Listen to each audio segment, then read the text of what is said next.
एक बार फिर से आप सबका रूबरू में स्वागत है। और जैसे आप सब जानते हैं कि आज हमारे रूबरू में हमसे रूबरू हो रहे हैं द्रंग ब्लॉक कांग्रेस के अध्यक्ष जोगेंद्र गुलेरिया जी। जैसे हम आपसे जान रहे थे कि द्रंग में चुनाव की जो स्थिति रहेगी, मैं आपसे यहाँ पे ये जानना चाहूंगी कि आने वाले जो 3 साल बाद यानी 2.5 साल रहे हैं, 2.5 साल बाद चुनाव होने हैं फिर से राज्य में। 2.5 साल बाद आपने पहले भी कहा कि द्रंग विधानसभा क्षेत्र से फिर से ठाकुर कौल सिंह जी होंगे। तो ठाकुर कौल सिंह जी के बाद ठाकुर कौल सिंह जी ने स्वयं कहा था कि 70 साल के बाद जैसे वो 70 साल के हो जाएंगे वो राजनीति से अलविदा, राजनीति यानी चुनाव नहीं लड़ेंगे उसके बाद। तो उसके बाद कांग्रेस की स्थिति वहां से कैसी होने वाली है?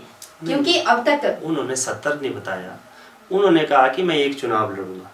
एक चुनाव उन्होंने 70 कहा था, पहले उन्होंने 65 साल कहा था, लेकिन नहीं, फिर किसी कारणवश नहीं, कहीं नहीं कहा। उन्होंने ये जरूर कहा कि मुझसे वो खुद मुखातिब हुए, उन्होंने 70 कहा और 70 साल यानी ये उनका लास्ट चुनाव होगा आने वाले समय में। हाँ, इसके बाद जो चुनाव होगा ये कहा उन्होंने कि ये चुनाव मैं लड़ूंगा उसके बाद।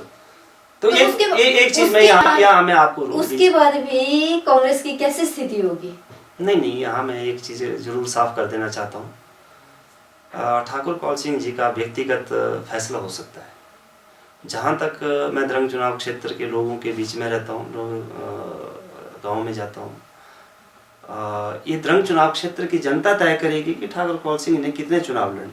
नहीं, ये द्रंग चुनाव क्षेत्र व्यक्तिगत हो सकता है उनका, व्यक्तिगत हो सकता है, वही कह रहा हूँ मैं। लेकिन ये हम भी उनके मैं लोगों की भावना आपके चैनल के माध्यम से व्यक्त करना चाहता हूँ कि ठाकुर कौल सिंह जी का व्यक्तिगत मामला फैसला हो सकता है, लेकिन द्रंग चुनाव क्षेत्र का नहीं।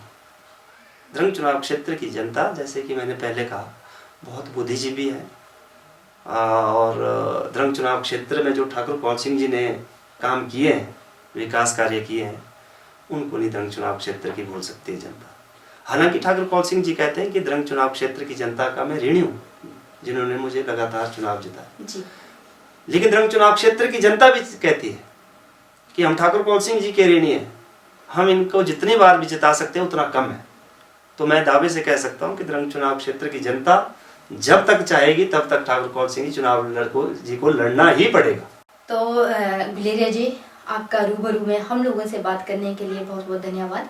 धन्यवाद जी आपका। तो ये थे जोगेंद्र गुलेरिया, द्रंग विधानसभा क्षेत्र यानी द्रंग ब्लॉक कांग्रेस के अध्यक्ष, जो आज रूबरू में हम लोगों से रूबरू हुए और कई मुद्दों पर बात हुई। आगे भी हमारे साथ रूबरू में कई और नेता, जिनसे हम सवाल करेंगे, जनता सवाल करेगी और उन्हें जवाब देना होगा। फिलहाल रूबरू में इतना ही। परी शर्मा को दीजिए इजाजत। आप देख रही सिर्फ और सिर्फ के चैनल।